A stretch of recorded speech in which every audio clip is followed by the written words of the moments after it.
Então vamos lá. Boa noite para todas e todos aqui presentes na mais uma programação do nosso Universidade Aberta, que teve uma semana muito intensa, muito rica, né, muito contributiva sobre este tema tão instigante que é a vida e a obra da Cora Coralina, e também utilizar esse caminho como um fio condutor para discutirmos as questões de cuidado do mundo, os objetivos do desenvolvimento sustentável, que mundo nós queremos, que tipo, que perfil de pessoa é necessário para que possamos nos espelhar com estas escolhas de vida, com estas posturas e posições como a da Cora, para que a gente possa, então, alcançar um mundo de enfrentamento dos desafios do nosso tempo, né? A Cora enfrentou muito os desafios da vida dela, no tempo dela, e nos ensinou muito. Então, é um exemplo para que a gente pudesse, então, tratar desse tema de uma forma bem linda, utilizando aí os diálogos entre a arte e a ciência, né?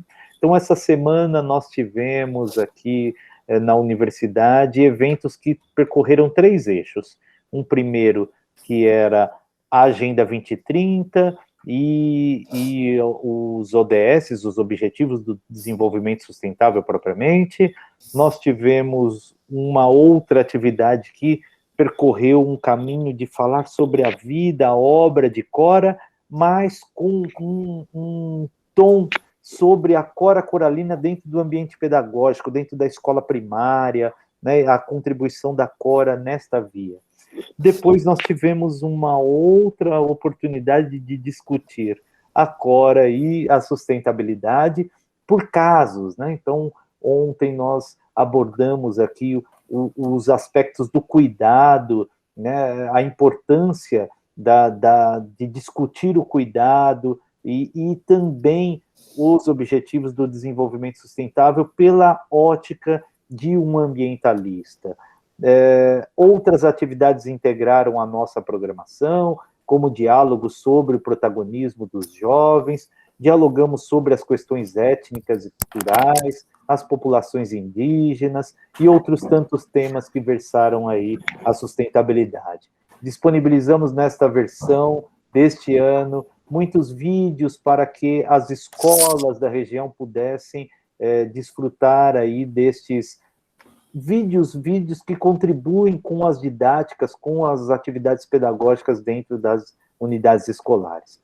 Então, foi uma semana muito boa, muito produtiva, com um formato novo de universidade aberta que veio para ficar, né? Eu acho que o modelo híbrido será o nosso futuro próximo, entre as atividades presenciais que sempre marcaram a universidade aberta, né, a configuração deste nosso evento, com as instalações artísticas, a interação com arte e com os diálogos culturais e tudo mais, mas também este ambiente virtual que democratiza a participação das pessoas. Então, o nosso evento ocorreu desta maneira e encerra hoje de forma brilhante e agradável, com uma noite de sexta-feira para dialogarmos aqui com as convidadas no nosso 11º Seminário Universidade, Cultura e Sociedade. Então, para que nós, então, entremos de uma vez na nossa atividade, eu vou passar a palavra ao professor Joaquim Celso Freire, que é um dos idealizadores deste projeto Universidade Aberta, que dialoga a universidade, o conhecimento da universidade com o conhecimento popular, né, com as escolas, com a comunidade, um projeto muito bonito que justifica, né, a essência da extensão universitária. Então, Joaquim, mais uma vez aí, parabéns pela idealização desse projeto. Agradeço também de antemão, Joaquim, só me permitir, antes de passar a palavra, aos nossos apoiadores, que são muito importantes para todas essas edições, né? O SESC São Caetano, nosso apoiador nesta edição e outras tantas, o Instituto Cultural e Pesquisa IDEA, né, que também é nosso parceiro já de longa data e nesta edição em especial, que trabalharemos aí com as memórias desse evento. Então, o nosso agradecimento aqui em nome da universidade por vocês, nossos parceiros, e a todos presentes hoje aqui nesta atividade. Joaquim, então, por favor, obrigado pela oportunidade. A mediação, a mesa é sua.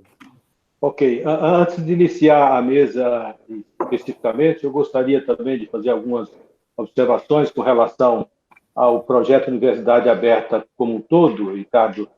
Esse projeto que ficou morfando não, mas maturando aí um ano e tanto, porque ele estava programado inicialmente para ser realizado em maio de 2020, quando nós estávamos costurando a programação, eis que o SARS-CoV-2 chega entre nós e cria uma confusão danada, e nós não tínhamos naquele momento como fazer presencialmente, que era na sua origem como o projeto se realizava, e também não tínhamos a mínima condição técnica de propô-lo virtualmente, né?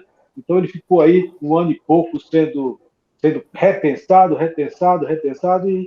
e agora ele veio dessa forma, e eu entendo também que foi uma forma interessante, porque acompanhando aí toda essa semana, a gente viu que ele pôde sair muito mais além dos muros da universidade e até da região do ABC. E eu aproveito, Ricardo, para fazer um agradecimento muito especial a você, que foi quem, ao longo deste ano e agora essa semana, de fato, tocou esse projeto à frente. Então, meu abraço, muito obrigado por tudo. Você já agradeceu o Pedro, a Denise, o Carlos lá do SESC e o Pedro da Ideia. Então, vamos ao seminário Universidade, Cultura e Sociedade, que a partir de algum tempo ele era feito de maneira isolada, mas a partir dos últimos 3 anos, se não me falha a memória, ele passou a integrar esse projeto maior, que é a Universidade Aberta, que me pareceu uma ideia bastante interessante. E também a nossa escolha de tratar, porque inicialmente nós já tínhamos muito claro que iríamos tratar na Universidade Aberta da Agenda 2030, porque a universidade está focada nesse ambiente, né? Mas como é tradição da universidade, do projeto Universidade Aberta, buscar sustentação na cultura, na arte, na poesia, na literatura, eu acho também que nós fomos muito felizes em encontrar esse apoio na Cora, porque a poesia da Cora parece que ela...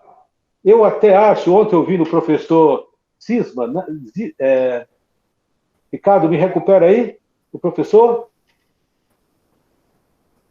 que esteve conosco ontem. O professor Zisman Neyman. Zisman, né? Parece que os objetivos 2030 da ONU foram mirados na poesia da Cora. Parece que eles foram sacados de lá, já que a poesia dela veio em primeiro lugar, né? Mas está na poesia dela todo esse trato do cuidar, né? Do cuidar de si, do cuidar da tua rua, do cuidar do teu rio, do cuidar da tua casa, do cuidar do teu local, da tua vila e de cuidar da terra, né? E aí, então, essa escolha me pareceu que também fomos muito felizes em trazer a Cora para esse dançar conosco. E hoje vamos encerrar na fala dessas duas queridas amigas poetas, que é a Dalila Teles Veras e a Dione Barreto, com quem eu tenho a satisfação, Ricardo, de compartilhar quinzenalmente um ambiente desse, porque, juntamente com o Pedro e outros poetas do Brasil todo, nós integramos um grupo aí que fazemos um sarau, que é o Sarau das Ideias, quinzenalmente. E vou falar um pouquinho de vocês, viu, minhas queridas, porque vocês vão se mostrar mais na fala, né? A Dalila Teles Veras, que é uma poeta e uma fazedora de cultura, aí que está conosco na região do Grande ABC, mas vem lá de Portugal, vem da Ilha da Madeira de Funchal, está conosco aqui desde a sua infância, né? É escritora, é editora, aliás, com quem eu tenho o prazer de produzir os meus pequenos livros, né? Que tornam-se maiores com o trabalho dela. Que é da editora Alfarrábio, que fica ali em Santo André. Possui vários livros publicados e editados, não vou falar todos aqui.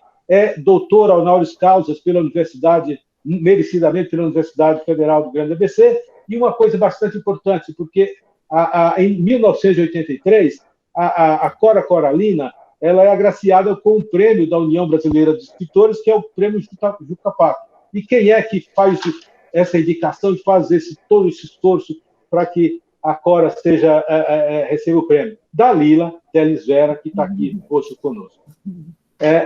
E também apresentar a minha amiga Dione Barreto, que vem de Campina Grande, da Serra da Borborema, na Paraíba, passou pelo Recife e hoje está aqui em São Paulo, né, morando em São Paulo, é escritora, psicóloga, foi a primeira mulher presidente da União Brasileira de Escritores de Pernambuco e, como ela mesma diz, renasceu em Recife e desde 2019 vive aqui em São Paulo.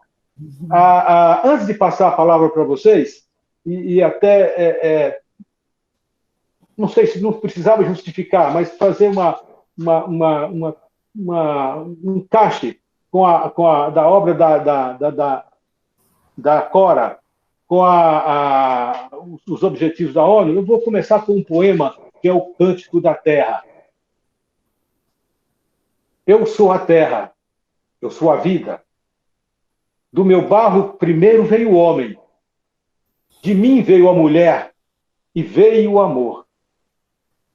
Eu sou a telha da cobertura do seu lar, a mina constante do teu poço. Eu sou a espiga generosa do teu gado, a certeza tranquila ao teu esforço. Eu sou a razão da sua vida.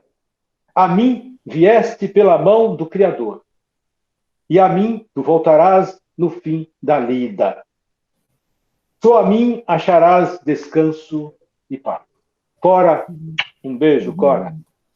Bom, inicialmente eu passo a palavra para a Dalila, mas antes disso também queria cumprimentar os estudantes e convidados da região do ABC, de fora da região do ABC, que estão aí a nos acompanhar.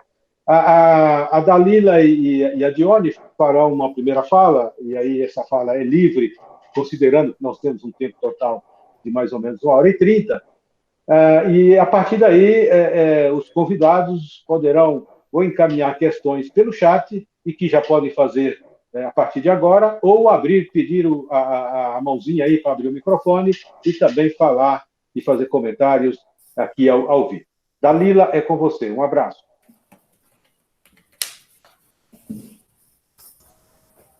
Olá, muito boa noite, Joaquim e demais colegas.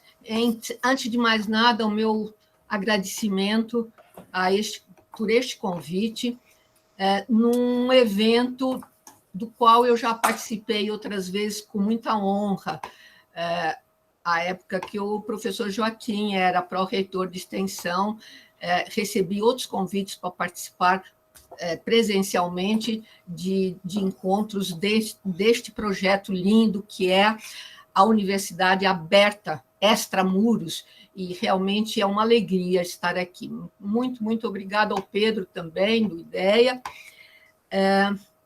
Eu preciso ser um pouco autorreferente para falar da Cora, até para contextualizar o meu envolvimento de leitora, mas não só, da Cora Coralina.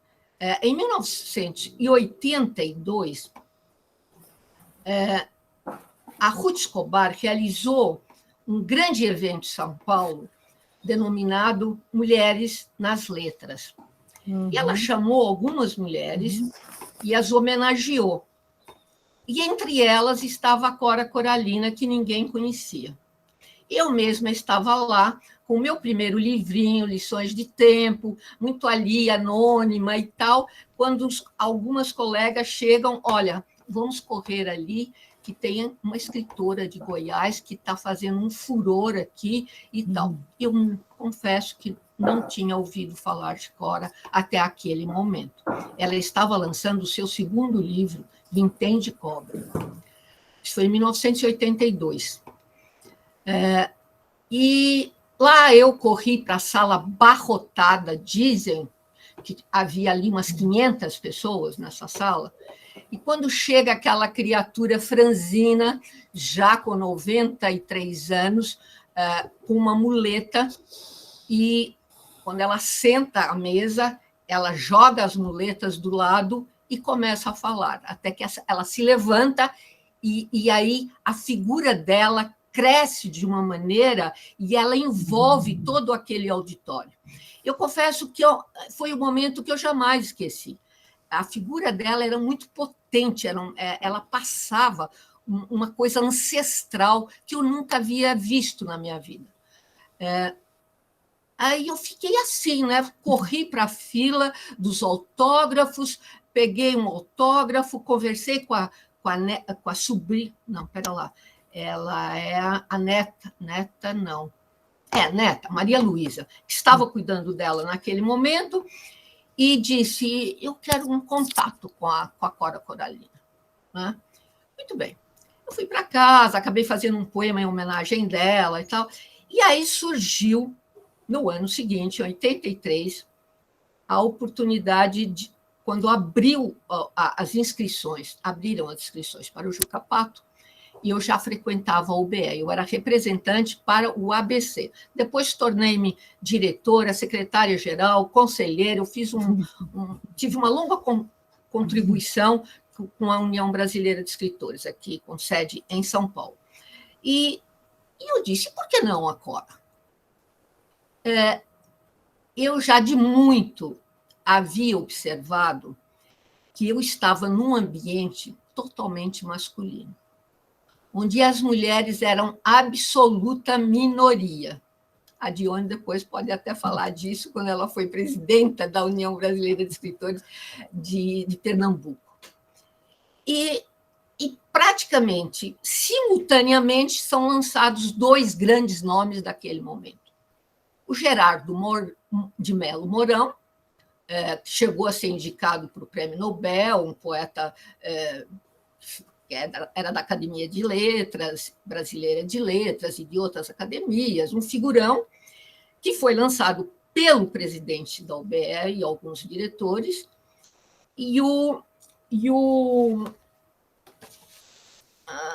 agora não me ocorre, o político que na época tinha falecido há pouco tempo, e eu já vou lembrar dele.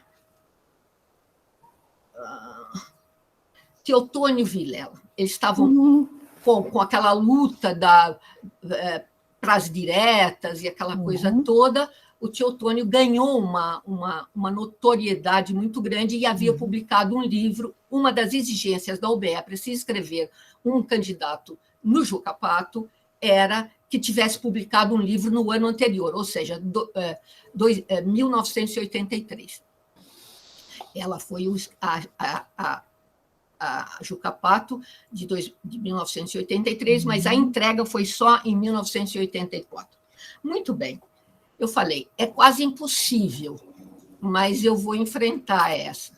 Peguei meu grupo aqui em Santo André, o Grupo do Espaço, que já tinha uma atuação larga aqui no ABC, e nós nos correspondíamos naquela época, os autores independentes de autoras ligados a editoras independentes, se correspondiam por todo o Brasil. E a gente tinha um mailing, digamos assim, imenso, de endereços de autores do Brasil inteiro. Aí eu falei com meus colegas, eles imediatamente aprovaram, eu encabecei a lista, todos eles assinaram, e mais outros escritores que a gente reuniu. À época, a saudosa Nair Lacerda, uma grande tradutora que morava aqui em Santo André, também estava com 90 anos, e ela assinou a lista, e outros escritores. O mínimo é 30 pessoas para assinar essa lista. Nós obtivemos 32 escritores que, de imediato, apoiaram essa candidatura. Eu conto isso, e já eu vou dizer as razões. Por várias razões. A primeira é que eu tenho uma coleção... A partir daí, eu comecei a juntar as coisas sobre a Cora. Então, eu tenho uma coleção de recortes, de entrevistas dela muito grande. E o que a gente percebeu é que, em notícias de grandes jornais, houve uma uma certa confusão em relação aos critérios e ao regulamento do Prêmio Juca Pato. Muita gente saiu dizendo, ela teve realmente a garra de conseguir votos de 430 escritores do Brasil inteiro. Ela mesma negou isso numa entrevista que eu publiquei dela no antigo folhetim da Folha de São Paulo. Quando ela saiu ganhadora, eu a entrevistei e essa entrevista saiu na Folha de São Paulo. Muito bem. E aí ficou como isso que ela nem tinha condições e nem queria e nem sabia do prêmio. Ela foi indicada à revelia, como sempre são as indicações. Ou seja, nem sempre, muitas vezes, o autor vaidoso chega lá, dá um toque, um amigo, enfim, isso sem tirar o mérito dos demais. Na verdade, quem ganhou o Juca Pato foram as grandes figuras da cultura e das letras nacionais, incluindo o ex-presidente Juscelino Kubitschek. Bom, e havia um detalhe muito importante.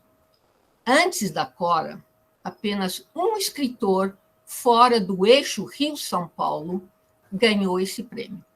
Câmara Cascudo, do Nordeste. Nossa. Nos demais, todos os 21 galardoados eram ou do Rio de Janeiro ou de São Paulo.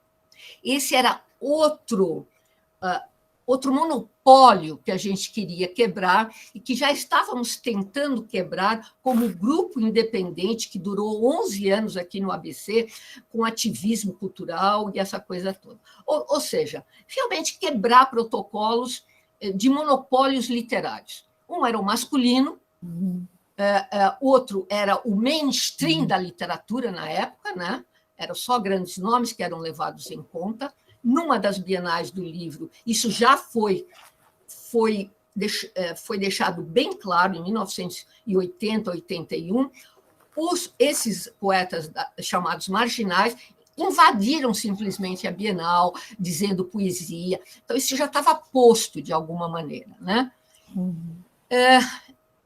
Enfim, começou a campanha, eu mandei uma carta para o então presidente da União Brasileira de Escritores, o professor Luiz Fernando Valadares, que era professor da Universidade Federal de Goiás e que tinha tido a iniciativa de propor um dos proponentes do título de doutor honoris causa para Cora, um homem muito ativo e um intelectual excepcional, e disse a ele da nossa intenção de estarmos lançando o nome da Cora e que eu precisava da ajuda da União Brasileira de Escritores de Goiás, que é uma união, uma UBE forte, com muitos associados, e ele falou imediatamente, ele se pôs à disposição e fez uma campanha magnífica, nós ganhamos muitos votos, a Cora ganhou muitos votos de Goiás, o estado dela, não é?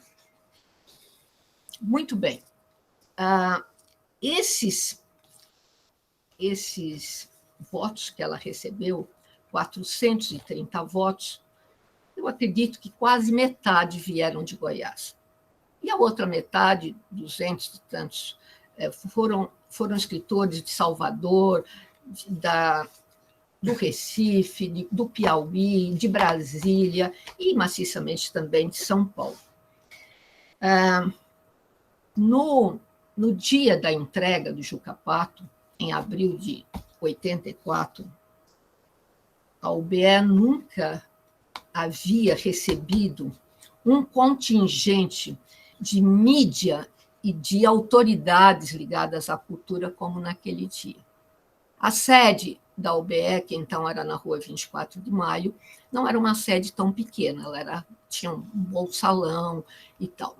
Não coube, foi uma loucura, havia muitas televisões, e muitas autoridades. O prefeito de Goiânia estava presente, representando o governador, estava presente o secretário de Cultura de Goiás, estavam presentes outras autoridades, alguns escritores de Goiás também, e um restaurante goiano em São Paulo, chamava Recanto Goiano, que não existe mais, ofereceu um belo banquete goiano aos presentes após a cerimônia. Então, foi uma noite goiana, de fato. Né?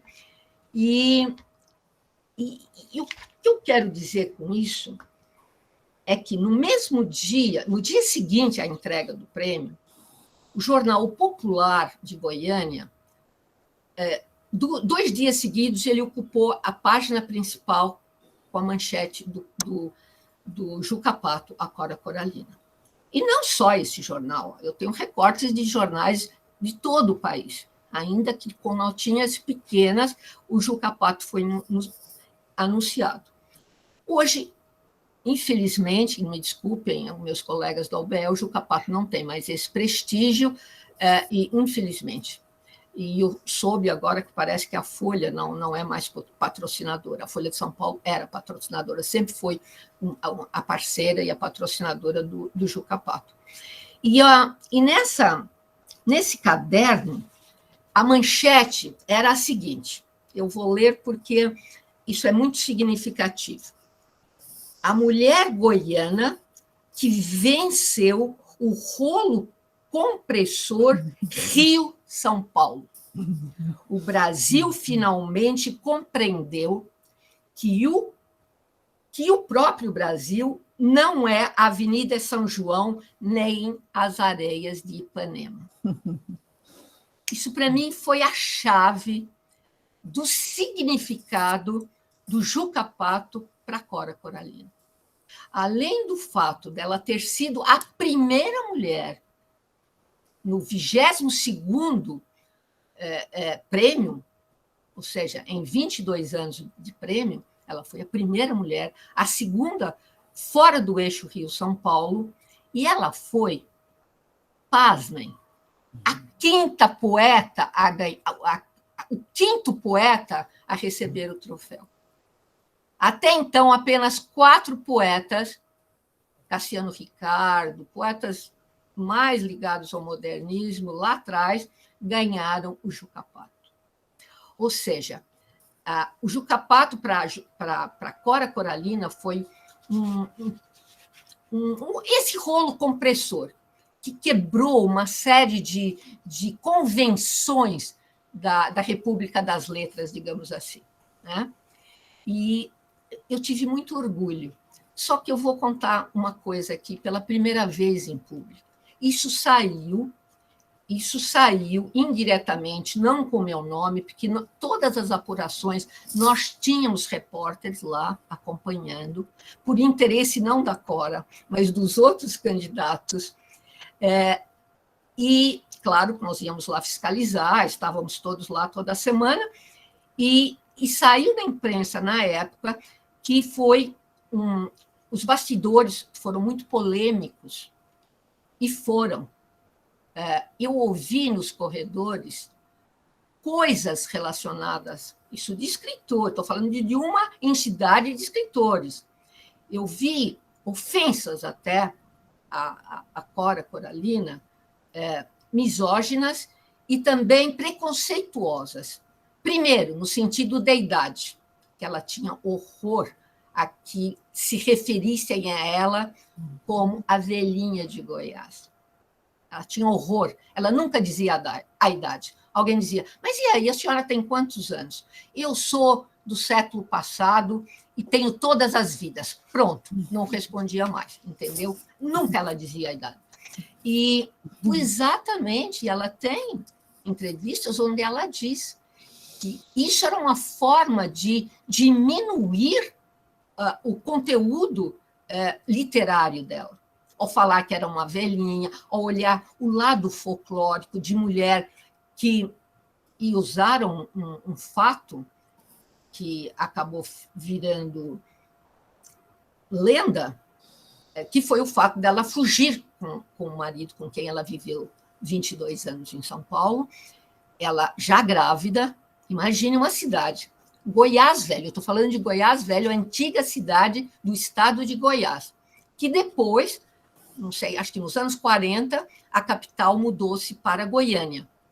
Aquela cidade era uma cidade colonial, composta com velhas famílias do século XVIII, XVII ali, e assim, extremamente conservadora. Os costumes ali eram muito rígidos. E a Cora nunca se sentiu à vontade dentro dos padrões que enquadravam as moças daquela época. Ela já, aos 14, 15 anos, ela frequentava um grêmio literário onde grandes nomes frequentavam. E foi ouvindo e foi lendo essas pessoas que ela foi entrando no mundo da literatura. Não era analfabeta que eu ouvi dizer nos corredores da UBE. E ela não tinha vergonha de dizer que estudou apenas 3 meses com a mestra Silvina. Depois, pesquisando um pouco mais a vida dela, e hoje isso já está em algumas, ela é objeto de dissertações de mestrado e de doutorado, inúmeras.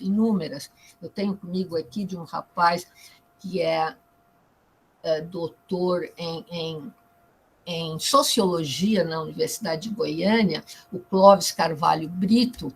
Ele foi autor de uma dissertação de mestrado chamado Sou Paranaíba pra cá, sobre a Cora Coralina vista pelo aspecto sociológico, né?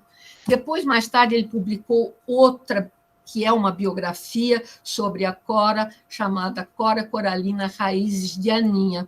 É dele e da professora Rita Elisa Seda. Muito bem. Mas, à época, a Cora já era conhecida por uma carta famosa do Carlos Drummond de Andrade, dirigida a ela através de uma coluna de jornal que ele tinha. Uma crônica muito afetuosa, que ele dizia que a Cora, que ele não conhecia, mas que soava com aquela música do próprio nome dela, e esse livro chegou às mãos dela, que era o Becos de Goiás e Histórias Mais, que foi publicado pela primeira vez pela José Olímpio, quando ela tinha 76 anos. Depois, a universidade publicou, e esse livro chegou ao Drummond, ainda o da universidade, acho que o da universidade, isso foi já na década de 79, 1979, ele publica. E, óbvio, uma coluna do Drummond era distribuída para o Brasil inteiro. Imediatamente, todos quiseram saber quem era Cora Coralina. E a editora Global passou a se interessar pela obra dela e passa a ter os direitos de publicação da obra de Cora Coralina, e a partir daí foi realmente um sucesso. A Cora conheceu a glória literária, pode-se dizer que era uma glória literária, porque diariamente ela aparecia na televisão, enfim, era um nome entre 1980 e 1985, a data em que ela faleceu. Ou seja, dos 90 aos 95 anos. Só que isso não foi de repente. E nem foi de repente quando saiu o primeiro livro dela, aos 76 anos, pela José Olímpio. Há toda uma construção da obra ao longo desses anos todos. Eu diria que, e não sou a primeira a dizer isso, que a obra dela é uma biografia. Não é nada difícil ter uma cartografia da vida da Cora através dos poemas dela. A vida dela era motivo para a poesia. A vida e a memória. Ela foi menina depois de velha, porque ela não teve uma infância. E foi menina tratada como velha. Ou seja, era uma menina que ela se auto-referia a uma menina magrela, mais danada. E assim, as crianças não tinham não é como as crianças de agora, né? Que os pais se submetem à agenda dos filhos.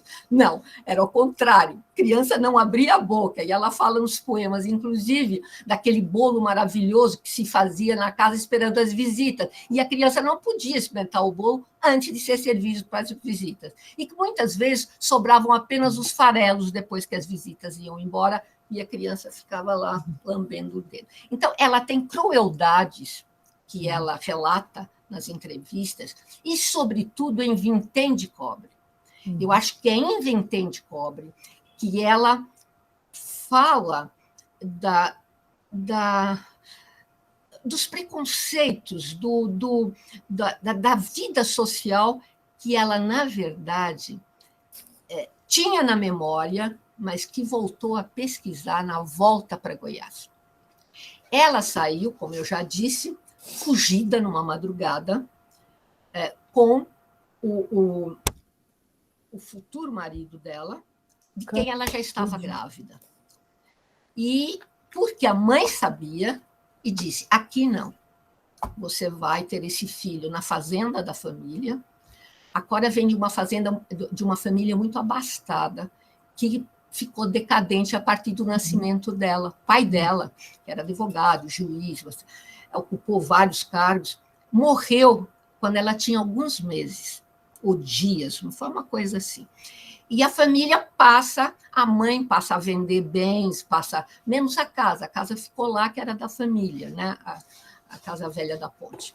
E ela enfrenta toda a sorte de necessidade mesmo, de nunca poder ter algo que ela gostaria de ter. Tudo era contado, tudo era bastante regrado. A mãe era uma mulher muito, digamos aqui, muito rigorosa na criação dos filhos, parece que eram 6, isso eu não estou bem certa agora. E aí, ela nunca foi o que ela queria, pois não, 4, né? Também a mãe, é isso. Eu tenho uma memória péssima, eu tenho tudo. Isso aqui, essas fichinhas, eu tenho desde 1989, quando comemoramos o centenário dela, e eu fui convidada para umas 10 palestras em bibliotecas no interior de São Paulo. Então, eu já tinha minhas fichinhas, que eu sempre fui péssima em guardar datas e números, então as fichinhas iam aqui. Muito bem. E há notícias, porque ela começou a escrever com 76 anos e não sei mais o que. Não é verdade. Ela escreveu a vida inteira. Em 1910, há uma matéria com uma foto dela num jornal goiano, que era impresso no Rio de Janeiro, falando do grande talento que era a senhora Cora Coralina, ou a senhorita, não sei como era tratada. Eu tenho esses documentos todos aqui. E é curioso que o marido que se aproximou dela numa dessas sessões do Grêmio Literário. E ele ficou muito impressionado com a figura dela, declamando seus próprios poemas e de outros poetas. Ela tinha aquele tom de oratória, aquele tom épico, eu acredito que isso vem desde lá. E aí ele se apaixona por ela, só que ele tem 22 anos a mais do que ela.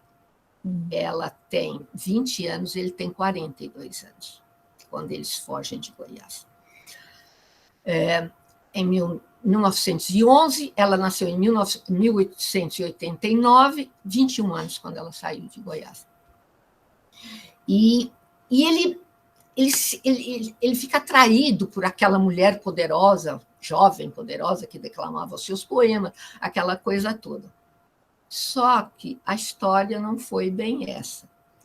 Eles tinham muitos ciúmes, pelo fato dela ser uma jovem, inteligente, e concorrer com ele, porque ela também era, sobretudo, uma jornalista. Ela escrevia muito para jornais. Em todas as cidades que ela morou, ela colaborou com jornais locais. Jaboticabal, principalmente, onde ela teve todos os filhos, e eles nasceram todos lá, cresceram até uma certa idade, ela morou lá, parece que 16 anos, mais ou menos isso, E ele era advogado local. Na época, em Goiás, ele era chefe de polícia quando ela o conheceu. Era um cargo altíssimo, era um cargo nomeado pelo governo federal, e ele era chefe da polícia do estado de Goiás, né? Então, era um homem que ganhava muito bem, um advogado formado pela Universidade de São Paulo, e que, enfim, a atraiu também pela cultura dele. Ele também era um grande leitor, não só da literatura jurídica, mas também de literatura. E ela se impressionou com a figura dele e tal. E ela realmente se apaixonou, ela conta que se apaixonou por ele. Mas que ela também precisava ter um marido. São as polêmicas dela, né? Porque toda mulher tem que ter um marido. Por quê? Como é que eu ia me afirmar fora de Goiás sem ter um marido ao meu lado? E não é verdade. Ela se afirmou sem o marido. A Cora, sem o saber, mesmo criticando algumas feministas, ela foi uma grande feminista. O marido não foi um pai presente para os filhos. O marido mudava de cidades o tempo todo e ela ficava, pode ir. E eu fico aqui com os 5, né, que ela teve 4, uma filha dele que ela adotou, filha dele com uma indígena, fora do casamento, e que ela trouxe na fuga dela, ela trouxe essa menina com 2 anos e a criou como filha, né? E tinha muito afeto pela menina. Então, eram 5 crianças que ela assumiu ali naquela vida. E, depois de 16 anos juntos, ele fica viúvo. E eles se casam, mas o casamento já estava muito mal.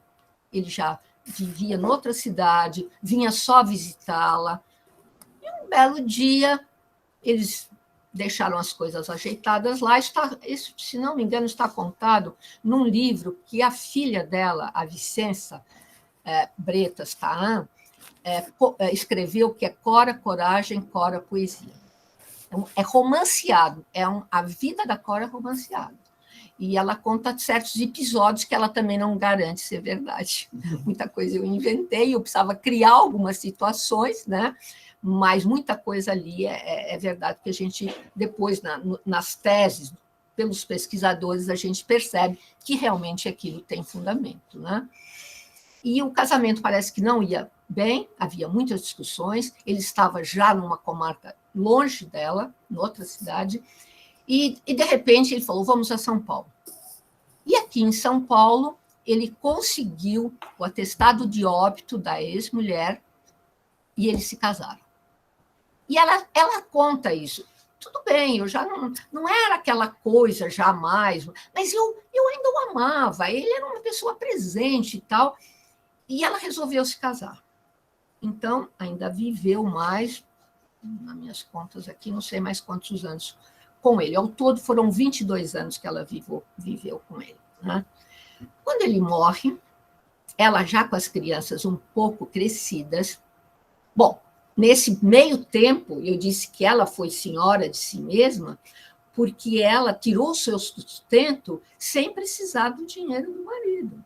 Ela foi agricultora, ela cultivou árvores que ela vendia para as prefeituras com, Joaquim, com a justificativa de que eram muito quentes e tinha pouca árvore. E ela tinha uma preocupação ecológica muito grande. Ela escrevia sobre ecologia, tem textos dela sobre isso, tem textos dela sobre a pouca ajuda do governo aos trabalhadores rurais, e ela metia a mão na massa. Essa história das árvores é uma história linda, poética, que a filha trouxe num punhado de sementes de uma árvore dessas que se planta nas ruas, um tipo de uma palmeira, e veio brincando com aquelas.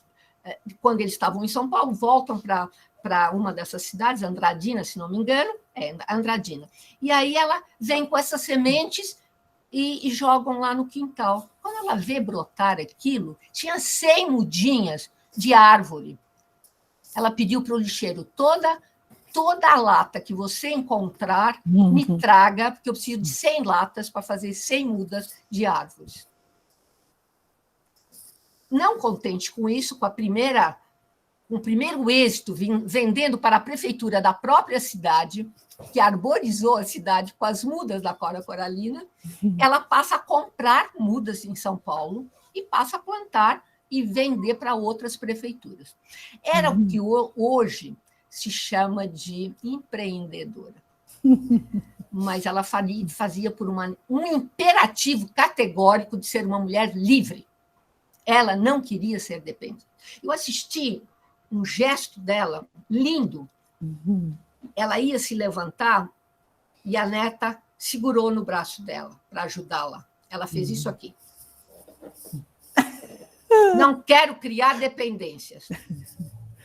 Com 90 e tantos anos.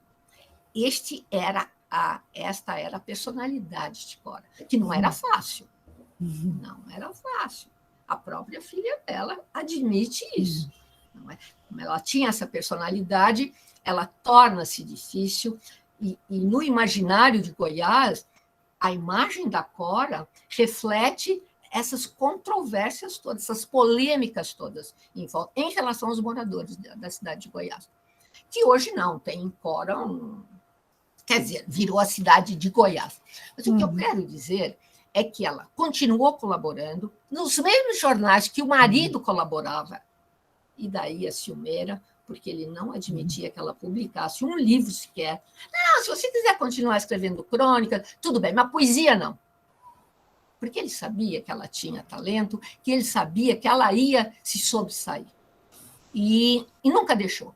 Ela foi convidada para a Semana de Arte Moderna, que não participou ativamente, que, aliás, era até contra algumas coisas da arte moderna, o Monteiro Lobato, que conheceu, eles se conheceram através de carta. Ela mandou uns originais para ele, de uns trabalhos que ele acabou publicando numa revista aqui em São Paulo, e trocavam correspondência. Pois o marido não deixou que ela participasse das atividades da Semana de Arte Moderna.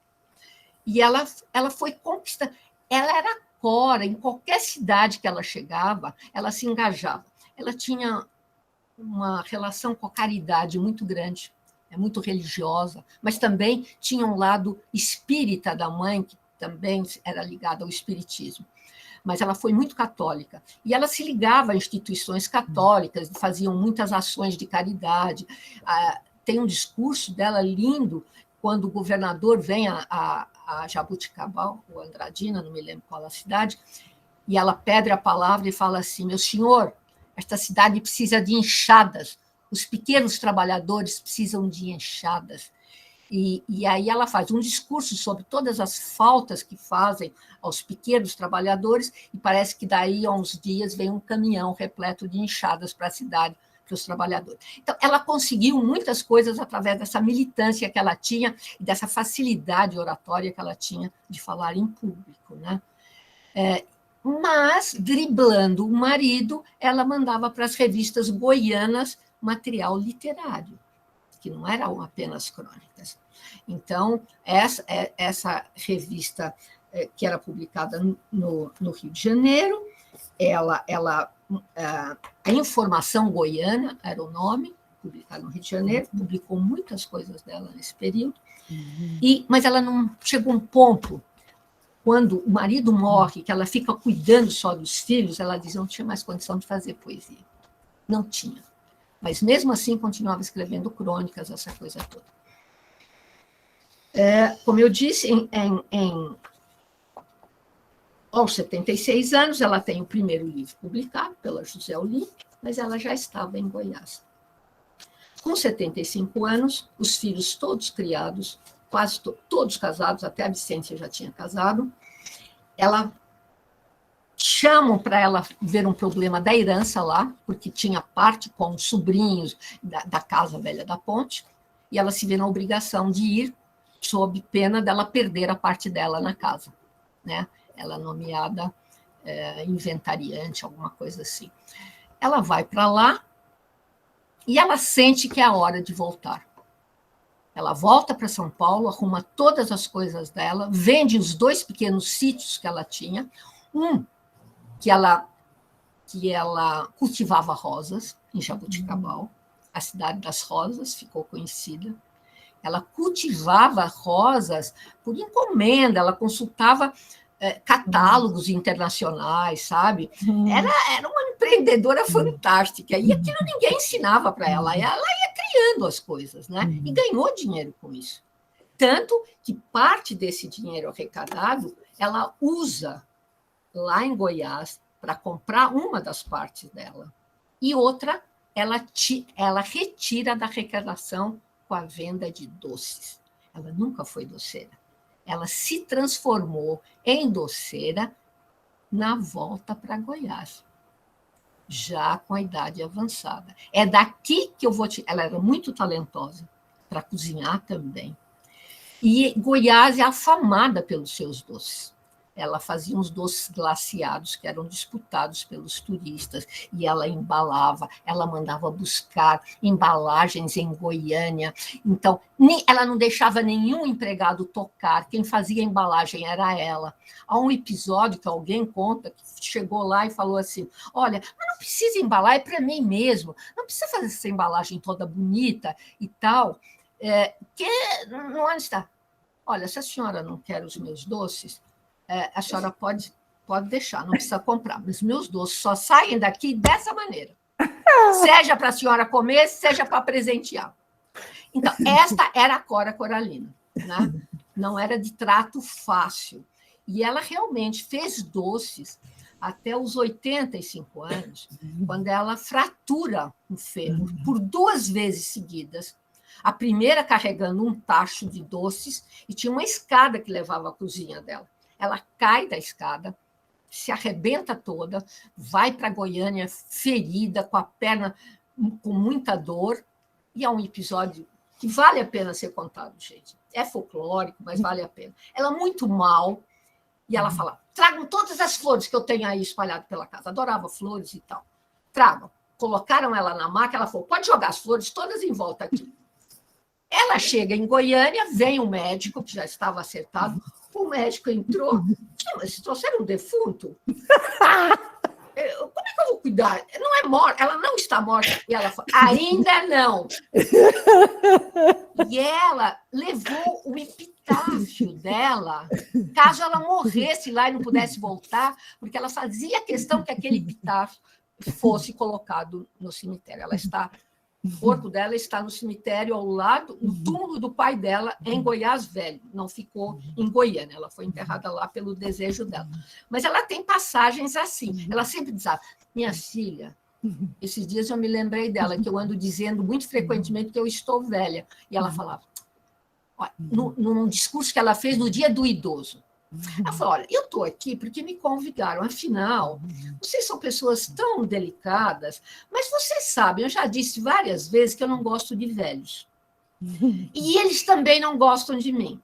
Sabe por quê? Porque eu não sou uma velha padrão. Ou seja, odiava aquela coisa de chegar perto, ai, que lindinha. Ela é capaz de socar uma pessoa se você chegasse perto dela com essa coisa que hoje algumas faculdades de terceira idade estão infantilizando os idosos, né? A chegar, ai, que lindinha nada, não estou engraçadinha, eu sou eu, né? E então ela tinha essa personalidade. Ou seja, ela tinha uma consciência crítica do que ela fazia. Ela falava que umas das... Como é que está meu tempo, Joaquim? Dalila, quantos minutos eu já falei? Quanto você já falou, quanto você já passou? Você falou uns 40 já. 40, querida. Vou encerrar rapidinho, só com uma leitura. É que é difícil falar de uma centenária. E faltou falar da obra inteira, que eu não falei, porque está nas livrarias e eu espero que todo mundo vá lá e compre. Olha, depois dessa história do Juca Pato, eu mandei um livro dela para uma escritora e crítica portuguesa que me foi apresentada naquela época, chamada Dalila Lelo Pereira da Costa. Ela era uma estudiosa, inclusive, do nosso Guimarães Rosa. Ela tem um livro fazendo uma literatura comparada entre Guimarães Rosa e aquele autor em inglês da baleia lá, que fala da Moby Dick, como é que é o nome dele? Esqueci. Melville. Não é Hemingway? Não, Hemingway não é autor de Moby Dick, é outro autor. Não me vem agora. Se vier, depois eu conto. E ela me disse que a Cora, ela não conhecia a Cora. A Cora tinha 2 livros publicados naquela época. E ela disse, ela muito me entusiasmou. Grande poesia e afundando suas raízes tão fundo na terra e no passado do Brasil. Isso que eu estou lendo é inédito. É uma carta manuscrita que eu tenho da escritora Dalila, minha xará, sobre a Cora Coralina. Ainda preciso dar notícias disso depois ao público. Grande poesia e afundamento em suas raízes, tão fundo na terra e no passado do Brasil. É como se este passado me trouxesse em si também o passado português, que ainda conheci aqui na minha infância. Ela, na época, já estava com 80 e tantos anos. Mais adiante, ela fala o seguinte: não foi, sobretudo, para mim, o encanto deste livro comungar de novo com o Brasil. Aí, mais adiante, ela dizia: toda esta poesia é viva, em contato direto com a vida, sem retórica, intelectualismos ou mesmo labirintos subjetivistas. Pessoal, mas fazendo-se em vivências com as coisas, as cidades, as gentes. Tudo que se poderá aprender em etnólogos, historiadores, está ali, dito em poesia. Não lhe sei escolher poemas, mas citando alguns como Velha Cidade, Antiguidades, História do Aparelho Azul Pombinho, Velho Sobrado, Becos de Goiás, Oração e Poema do Milho, ouço e vejo o cheiro de todo o Brasil antigo que aí conheci. Nesta sua força telúrica, mas vivida com grande amor da própria criatura. Eu achei essa leitura crítica dessa poeta e crítica muito, muito significativa. Eu acho que ela fala pouco, mas ela vai no cerne, a meu ver, do que ela faz em poesia. Que um historiador certamente não daria conta. Eu quero muito ouvir a minha amiga, colega, Dione Barreto, porque ela também vai falar de aspectos que eu nunca ouvi falar sobre a Cora, pelo que ela me disse. Então, eu estou muito, mas muito curiosa em ouvi-la. Desculpem eu ter passado. Você falou que o tempo era livre, então eu relaxei. Dalila. Não falou? Não, falou? Falei, não, mas eu não, você fez muito bem. Fez muito bem em falar e falasse também muito bem. Muito obrigado por tudo. Eu só queria alertar a todos nós... Moby Dick é Melville. Obrigada, Celso, querido. Dione, antes de passar a palavra a você, só alertar aqueles que aí estão conosco, que daqui a pouquinho, após a fala da Dione, vocês poderão dar um sinalzinho de mão e abrir o microfone e fazer suas observações, fazer perguntas, ou podem também caminhar pelo chat. Dione, qual a sua visão, qual a visão você nos traz sobre a Cora? Dalila fez igual a Cora, né? Encantou a gente, né? Então, porque foi muito, muito, muito agradável, Dalila. Muito obrigada. E você fez uma introdução perfeita, né? Para o que eu vou falar também, né? Você forrou minha cama, assim. Foi por mera intuição. E com muitas coisas, muitos detalhes que eu não sabia, não conhecia, né? Eu quero primeiro cumprimentar a todos, ao nosso amigo Pedro, né, que me fez esse convite, e a Dalila, que a gente se reencontrou, né, depois da década de 80, a gente se reencontra agora, e é uma alegria grande conhecer Joaquim, Celso, Ricardo e Marilene, né? E acho que Glac deve estar por aí também. Então, eu queria lembrar desse tempo, né, que eu conheci Dalila, na época, inclusive com Luiz Abel Lima, numa feira de livros, né, eu indo pela UBE, né, Pernambuco, e ela, a UBE aqui de São Paulo, e lembrar que você falou nessa luta, né, do Juca Pato com Cora, né? E eu tive uma luta dessa para tornar sócio-efetivo um violeiro repentista, que é um homem grande, né? Não está mais entre nós, que é do sertão do Pajeú, o Lorival Batista Patriota. E, a partir daí, nós introduzimos muitos violeiros repentistas, né? Reconhecendo essa potência, né? Que é da nossa poesia oral, né? Então, isso aconteceu em Pernambuco também. Veja como a gente tem sintonia, né? Nas lutas, como a gente tem lutas comuns, né? Mas eu conheci Cora Coralina a partir da Carta de Drummond, né? Que é de 83, acho, né? No jornal O Globo, e anos depois, acho que em 86, um amigo me deu o livro, o Poema dos Becos de Goiás e Histórias Mais, né? E aí eu fiquei encantada. Minha paixão grande era Drummond, né? Inclusive, eu tive a sorte de recitar na morte dele, né? Uma luta em Pernambuco, na pracinha do Diário de Pernambuco, para 2.000 pessoas na praça, né? Nesse dia da comemoração, de uma homenagem, né? E aí eu fiz uma homenagem a Drummond nesse dia, e eu acabei chorando em praça pública, né? E fui aplaudida, né, por isso, porque acho que muita gente ali, dos 2000, também amavam Drummond, né? Então, eu ganhei esse livro e eu tive um impacto muito grande, né? Porque eu queria localizar, né, a poesia dela no tempo. Eu não localizava, eu só localizava aquela alma grande que ela tinha, né? E eu dizia, nossa, né? Ela poderia ser parnasiana, poderia ser romântica, poderia ser modernista, né? Porque ela nasce no ano do nascimento da minha avó, né? No século XIX, né? Ela não é nada disso e ela é tudo isso, né? Então, aquilo me encantou muito. É uma poesia que acolhe você, né? Mas ela não é...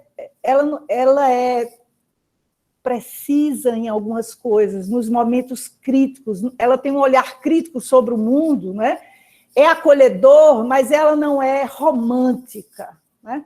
Ela é justa, ela é correta, né? Ela é fotográfica.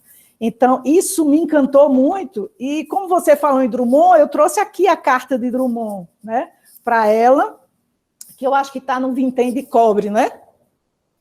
Ele diz, minha querida amiga Cora Coralina, de 7 de outubro de 83, seu Vintém de Cobre é para mim moeda de ouro, e de um ouro que não sofre as oscilações do mercado. É poesia das mais diretas e comunicativas, que já tenho lido e amado. Que riqueza de experiência humana, que sensibilidade especial e que lirismo identificado com as fontes da vida. Aninha hoje não se pertence. É patrimônio de nós todos que nascemos no Brasil e amamos a poesia. Não lhe escrevi antes, agradecendo a dádiva, porque andei malacafento e me submeti a uma cirurgia. Mas agora, já recuperada, estou em condições de dizer com alegria justa, obrigado, minha amiga. Então, essa é a carta, né, que você se referiu. Obrigado também pelas lindas, tocantes palavras que escreveu para mim e que guardarei na memória do coração. O beijo e o carinho do seu Drummond. Ele deve ter recebido o livro de alguém, né, e ela mandou um bilhetinho, né?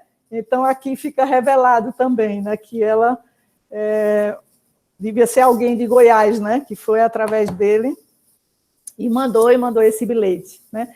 Então, ela olhava para a cidade de Goiás sem romantismo, né? Era amorosa, mas franca, né? E era crítica. Eu consegui fazer alguns destaques críticos, que se a gente tiver tempo, eu vou destacar dos poemas, né? Ela vai indo como o rio, né? E, de repente, ela solta umas pérolas pelo caminho, né? Para quem puder enxergar. Então, acho bonito isso, e ali e eu fiquei completamente à vontade nesse 1986 que eu li Cora, né? E eu não vi uma alma de velha, eu vi uma alma grande, né, naquele livro. Então, e ela tem uma riqueza vocabular de época, né? Eu sou catadora de palavras, né? Inusuais, eu amo palavras inusuais, né? E eu tive alguns amigos até que desafiavam certas palavras, que eles diziam assim, isso não dá poesia, isso só dá para fazer ficção, ou isso só dá para fazer cinema. E aí eu disse assim, eu vou provar a você que dá para fazer poesia, e eu arriscava essas brincadeiras, né? Então, mas o que eu vou falar é sobre essa conjuminação entre a poesia de Cora e a vida de Cora, né? Você também soltou essa pedra para mim, né? E eu aqui vou acender isso, né? Porque eu sou poeta antes de ser psicóloga clínica, né? E na psicologia clínica, eu me concentro, meu ancorador teórico é a poesia do Carl Gustav Jung, o suíço, que era psiquiatra, e contemporâneo de Freud, né? Então, eles se apartaram porque Freud desenvolveu o estudo do inconsciente pessoal e o Jung desenvolveu o estudo do inconsciente coletivo, né? E Freud achava que naquela época não dá para fazer isso, as pessoas vão achar que isso não é ciência, é espiritualidade, é religião e tal. E eles se separaram e eram dois grandes, né? Em algum momento eles iam ter que divergir, né, no caminho, né? Mas, se olhar bem, as duas psicologias são complementares, né? São taoístas, diria Jung, né? Então, o inconsciente coletivo é aquele que guarda todos os padrões, né? Todas as expressões, todas as percepções e as compreensões da humanidade, né? É uma reserva, a psicologia de Freud é aquela que o inconsciente acontece no momento que você nasce, então ele acontece e vai acontecendo. Na psicologia do inconsciente coletivo, quando você nasce, você já traz o inconsciente com você, né? Porque a humanidade toda vem junto. É como se fosse uma herança genética, digamos assim, né? Então, ou seja, pré-existe, né? Não foi... e o inconsciente vai acontecer a partir dos arquétipos, né? A gente se aproxima mais a partir dos arquétipos, que eles vão construir uns padrões de compreensão, né? E de comportamento também, né? Então, ele é principalmente um conteúdo autônomo, você não gera, né? Mas ele acontece, né? E aí eu vou falar de alguns arquétipos que é mais fácil da gente se localizar no tempo para poder entrar na questão de Cora, né? O arquétipo vai acontecer, vai ser visto, digamos assim, a partir dos mitos, né? A gente tem o mito do herói, né? E já que estamos na literatura, né, a gente pode ir para a Odisseia, né? E lembrar do herói Odisseu, né? Odisseu era um herói físico, potente fisicamente, mas de muita inteligência, né? Mas ele não sabia lidar com as emoções. E quando ele sai de Troia, né? Que, aliás, é o próprio Ulisses quem dá a ideia do cavalo de Troia, e é assim que eles conseguem entrar naquela grande fortaleza que era Troia. Na volta, todos voltam, poucos morrem, mas Ulisses nem morre nem volta, né? Ele passa 10 anos para voltar. Então, esse é o arquétipo do herói maduro. E em cada ilha que ele chega, ele vai se debater com um tipo de emoção em que ele precisa aprender a compreender e a negociar, né? Então, esse é o grande trabalho entre o consciente e o inconsciente. Ele era completamente inconsciente das emoções, né? E, a partir daí, ele vai ter uma guia, né? Que poderia se chamar o arquétipo da ânima, né? Que é o complementar do masculino, né? Então, na psicologia de Jung, o masculino e o feminino não é um gênero, não é mulher e homem, é um princípio, né? Em que ele tem um padrão que vai determinar como você se comporta. Então, eu gosto muito de um conceito de mito, de uma autora chamada Karen Armstrong, que ela diz que o mito é aquele que diz como devemos nos comportar, né? Inclusive pelo que ele não, pelo que ele faz de mal, né? Por suas tragédias, né? Então a gente pode escolher o caminho que seja complementar ou diferente da tragédia. Então o mito vai ter uma função que auxilia nos momentos de dificuldade, e ele tem 5 aspectos, que é o aspecto da morte, né? Do medo da morte, do medo da extinção, né, que todos nós temos, o sacrifício, né, leva a que nós possamos ir além da experiência, a gente vê no cinema isso o tempo inteiro, né, e ele tem uma crença que na realidade invisível, né, ou seja, com a consciência de que o humano não dá conta de tudo, né, ele precisa acreditar que há algo além dele, né? E aí ele cria os deuses todos, né? Ou um Deus só para muitos, né? Então, e aí eu vou chegar, o que é que isso tudo tem a ver, como é que eu localizo a teoria dos arquétipos na obra de Cora Coralina, né? Não tem só um que é o que eu vou focar aqui, que é o arquétipo do feminino, né? Tem o arquétipo da criança, né? Mas que eu vou incluir dentro desse feminino, porque o feminino compõe 4 arquétipos, 4 fases, digamos assim, do arquétipo feminino, né? Então, o arquétipo feminino é aquele que vai falar o quê? O arquétipo feminino é a terra, é o ambiente da fertilidade, né? Então, quando você, Dalila, diz de tudo que ela fez, né? Na agricultura, árvores, flores, né? Tudo está ali o arquétipo do feminino, né? A casa é o arquétipo do feminino, porque é o lugar do abrigo, do acolhimento, né? A raiz é o lugar do feminino, porque é o que gera a descendência, né? E a ancestralidade, né? E os filhos com os frutos na copa lá para cima, né? Então, e o trigo, né? Ela vai dizer que ela quer que os filhos, ela quer um homem padeiro, né? Aliás, lá adiante eu vou falar sobre isso, porque aquele poema é extremamente erótico, né? Porque ela quer o padeiro, porque ele vai trabalhar o trigo, amassar aquele pão. E eu fui indo naquele erotismo dela, né? Ela tem momentos de erotismo incríveis, mesmo em poemas mais tardios, né?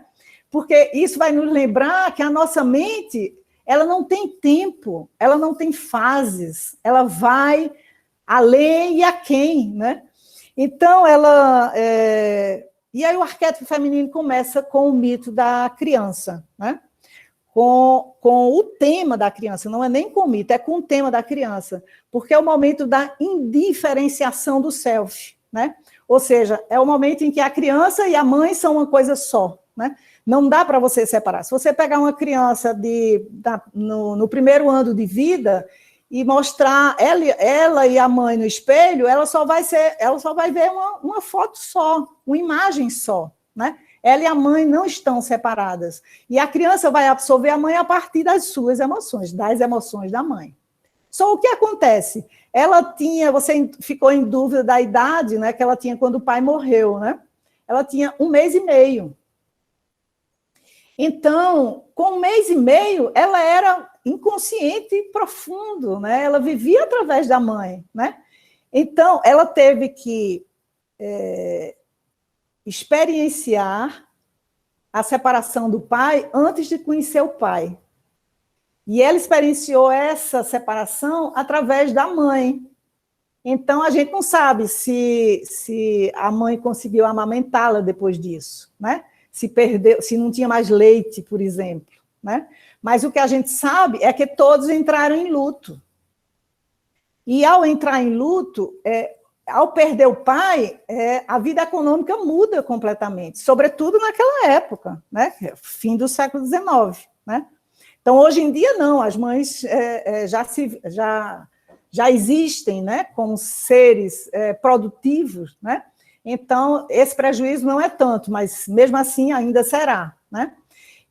E aí, ela não cuidou mais dessa criança como ela cuidaria se a vida estivesse seguindo o script normal, né? Ou seja, e a obra toda dela, ela vai falar dessa Aninha, né? Que é feia, que tem as pernas moles, né? Que todo mundo reclama dela, que diz que ela não deveria ter nascido, tem coisas fortes, muito fortes para uma criança suportar. E tem uma coisa que eu vou falar depois, né? Que é como ela consegue sair disso, sendo ela a filha mais nova, né? Os filhos mais novos têm esta prerrogativa de ultrapassar todos os outros filhos, porque ele aprende com todos esses, aprende com todos os adultos, ou com todas as crianças maiores do que ela. Então, aprende as brincadeiras antes, se torna mais esperto, né? Então, geralmente é ele que faz as grandes mudanças no sistema familiar. E isso é muito curioso, porque vai acontecer. Ela, até o fim da vida, como você bem relatou, ela exerce o comando da sua própria vida, né? Talvez não tenha conseguido exercer a literatura em função do marido. Isso ela não teve força, né? Para começar antes, né? Então, o que acontece? O mito aqui é o mito da separação, que ela enfrenta logo cedo, né? Que vai ser o mito de Moisés, do menino que é deixado no rio, né, para ser criado por ABC, que ele depois volta, ele faz um grande feito, né? É o mito de Édipo, que acontece a mesma coisa, né? Ele também, o pai manda jogar fora o menino porque tem a notícia de que aquele menino vai destruir o reino quando crescer, né? E aquele menino destrói, porque mata o próprio pai, né? Sem saber que é o pai, né? Como casa com a própria mãe, né? Então, ou seja, gera uma tragédia. Mas esses meninos voltam para fazer um grande feito, como o próprio Édipo fez, né? Tudo bem, ele cegou os próprios olhos, que ele disse que os meus olhos, se eu não conseguir enxergar, né, que meu pai era aquele meu pai, que minha mãe era essa, então eu não preciso mais desses olhos, que eles não servem para nada. Então ele cega a si mesmo para olhar para dentro. A partir daí ele vai olhar para dentro. Então, ele entra no mundo do inconsciente para entender, né, por que ele precisou passar por aquilo. Então, uma criança que enfrenta uma separação assim muito cedo, né, embora ela tivesse conjuminada, digamos, com a mãe, né, ela vai desenvolver um ego ferido. Ela vai desenvolver uma personalidade mais dependente, mais frágil, a não ser que ela dê essa viravolta, né? Mas ela guarda, né? Então, e isso é uma história de amor marcada pela separação, vai gerar culpa, sentimentos de abandono, raiva, medos, rancores, tristezas, frustração, impotência, né? Então, ela deve ter feito realmente um grande esforço para ser a criatura que ela é, né? Ela diz, a partir daqui, quando você disse, corretíssimo, né, que ela era uma criança velha, né? É exatamente esse lugar onde essas crianças se colocam, ou sendo rejeitadas, ou sendo separadas de um desses entes muito queridos, né? Muito cedo. Então, ela vai se colocar exatamente nesse lugar. E ela vai crescer antes. Ela vai perceber como os adultos agem antes. Ela vai se tornar muito observadora. Por quê? Porque ela é um ser muito frágil e não foi cuidada como ela gostaria que fosse, talvez, né? Então, a gente pode dizer que a mãe não cuidou dela. Isso a gente não pode dizer, né? Não cuidou como ela precisava cuidar, porque a mãe precisava cobrir esse pai, né? As mães tentam, mas não conseguem. Não conseguem nunca. Então, esse arquétipo traz o símbolo da Ouroboros, né? Que é da serpente que come a própria cauda, né? Então, ela está ali indiferenciada com aquela mãe. E é chamada dessa fase da fase da totalidade, né? Porque ela está imbuída, ela está dentro da totalidade desse inconsciente, né? Então, mais tarde, ela vai vendo como isso acontece. E claro, né? Então, por seu lado, a mãe também, ela tinha duas coisas que a mãe poderia estar distante dela, né? Uma, porque quando a mãe tem 4 filhos e nasce outra, ou tem 3 filhos e nasce a última, quem cuida são os irmãos, né? Tudo a mãe diz, troca a fralda do menino, olha o brinquedo. Os irmãos odeiam isso. Eu sei porque eu era filha mais nova e passei por isso. Então, aí a mãe vai delegando aos outros filhos, né? O primeiro, não, né? Ela cuida de tudo que ela não sabe como é, né? Mas depois ela vai sabendo e vai terceirizando, né? O cuidado, a educação e tal. E tinha isso, né? Ela passou por isso e passou pelo fato de que todo mundo estava naquele luto também, né? Então, foi bem dolorido, né? E ela faz um único poema para o pai, né? Que ela chama Meu Pai, em memória, em que ela diz, meu pai se foi com sua toga de juiz. Nem sei quem lhe vestiu. Eu era tão pequena, mal nascida, ninguém me predizia a vida. Nada lhe dei nas mãos, nem um beijo, uma oração, um triste ai. Eu era tão pequena e fiquei sempre pequenina na grande falta que meu pai fez. Então, depois, a segunda dinâmica, eu não vou falar de fases, embora se fale de fases do arquétipo feminino, né? Eu prefiro não falar de fases nem de etapas, porque ele não acontece uma depois da outra, né? Eu estou só trazendo, equiparando a criança, a adolescência, para que a gente possa didaticamente compreender melhor. Mas esse arquétipo ele acontece como uma dinâmica, né? Eu posso agora estar aqui no início da minha velhice e estar vivenciando um motivo da criança que eu ainda não cuidei, digamos assim, né? Então, na segunda dinâmica, que é equiparada à adolescência, é o que Jung chama da conservação do self, do feminino, né? Que é esse período da adolescência em que, psicamente, a adolescente menina vai estar aprisionada ao inconsciente da mãe, em função da maternidade, mas em função também do medo, que a adolescência traz todos esses medos, que é o medo de deixar quem ela ainda não é para ser algo, para construir uma identidade, né? Então, o tema aqui é do rapto, e é muito interessante, porque ela é uma mulher, né, raptada, né? Uma menina raptada, né? Que aqui eu lembro, que é o rapto da Virgem, né? Que todos conhecem pelas fábulas, né? Mas também por Helena de Troia, né? Que por conta disso ela destruiu um reino inteiro, né? Não só o reino, como todas as pessoas, né? E o mito que eu lembro de Eros e Psique, que é o mais conhecido, mas é sobretudo de Rapunzel, porque aqui essa dinâmica ela vai ter 2 momentos. Tem um momento do aprisionamento, mas tem um momento da libertação, né? E que Cora também vai ter.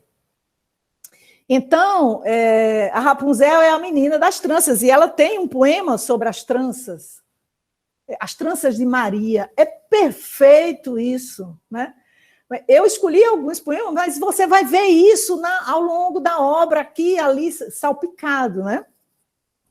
Então, e aqui a história e tem também, dos mitos gregos, a Deméter e Perséfone, né? Que Perséfone exatamente, ela vai desenvolver aquela atração, ao mesmo tempo aquele medo por Hades, né?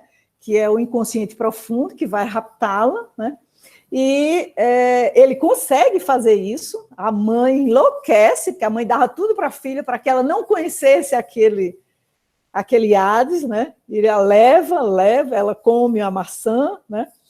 E depois a mãe consegue tomar, né? Uma parte. 6 meses ela vai viver com a mãe, 6 meses vai viver com o marido Hades, né? Então elas fazem essa negociação. E também a experiência do feminino para a maternidade, né? Então é muito interessante, olhar para isso, né? E aqui, as tranças de Maria, acho que eu até tenho, né? Ah, está aqui. O caso do Zé da Bahia era o de que a gente falava, era só o que se ouvia. O Zé ficou leso, atuado pelos campos, perdeu sua fé de vaqueiro, consagrado nas vaquejadas. Não mais seu canto violeiro, seu chamado boiadeiro, o aboio do seu berrante, que a gente, ouvindo distante, dava pinta do ponteiro. Lá vai o Ezé de Badia, o rei dos vaqueiros. Chamava o boi, escutava, falava, o zaino atendia, cantava, as moças sorriam. E agora? Tanta moça pelo mundo e ele à procura de Maria? Maria que sumiu buscando seu pote d'água no corgo de vista e casa. O pote cheio, já no barranco, a rodilha posta de lado, a cuia se balançando. E Maria? Aonde foi Maria? É um poema muito longo, né? Em que ele, depois, vão encontrar as tranças de Maria na barriga de um animal, né? Então, ela foi devorada, né? Ela foi levada por outro. Então, eu achei esse poema muito, muito representativo dessa fase, em que é a fase de libertação do que se chama, no feminino já adulto, do Ouroboros patriarcal, né? Ou seja, aí não é mais o símbolo da serpente que come, devora a si mesma, que compra a própria cauda, né? Mas ela é devorada, então, pelo pai, né? Então, é a chegada, né, do princípio do relacionamento amoroso, erótico, né? Mas também a capacidade da mulher se relacionar com todos, dela ser a dona da casa, né? Então, e aqui a gente tem o arquétipo do ânimos, que é esse princípio psíquico complementar. Então, é a experiência da mulher, de si como mulher, né? Então, e ela vai enfrentar esse ânus como marido, como figura concreta de masculino, né, como homem, como marido ciumento, né? Então, o que é a chegada desse princípio, né, na mulher adulta? Vai trazer o quê? A disciplina, a ordem, o controle das emoções, inclusive, e a ação no mundo. Então, a gente vai ver que o fato dela ser, como Dalila disse, um empreendedor e um ativista ao mesmo tempo, é esta força do princípio masculino que ela introjetou, né? Que ela integrou em si. Então, ela não era mulher, ela tinha marido, mas não era mulher para ser cuidada, né? Ela criou sua própria autonomia, e é a partir daqui, né? Então, ela vai se libertar desse feminino aprisionado, né, para se tornar um ser autônomo, inteiro e íntegro. E quem faz isso é o herói que vai habitá-la, né? É este que vai à luta, né, que vai conquistar terras e coisas, né? E a quarta dinâmica ainda do arquétipo feminino, é o que um chamava do quatérnio, que é a integração do consciente com o inconsciente, mas não só dela, que aí seria um duplo, né? Mas ela com ela mesma e ela com o parceiro, né? Com o consciente e o inconsciente do parceiro. É como eles se comunicam e como ela consegue integrar isso tudo, né? A ponto de dizer, agora eu vou ficar em Goiás. Encontrei isso na internet sobre o duplo, né? Nossa. Então, e aqui a gente vai ter como tema o tema do relacionamento e como mito, o mito do encontro, né? Então, e aí será, de fato, o encontro entre Eros e Psique, né? É o encontro deste feminino, né, absoluto com este masculino absoluto, né? Mas também do homem e da mulher, né, com quem ela se relaciona. Então, é lindo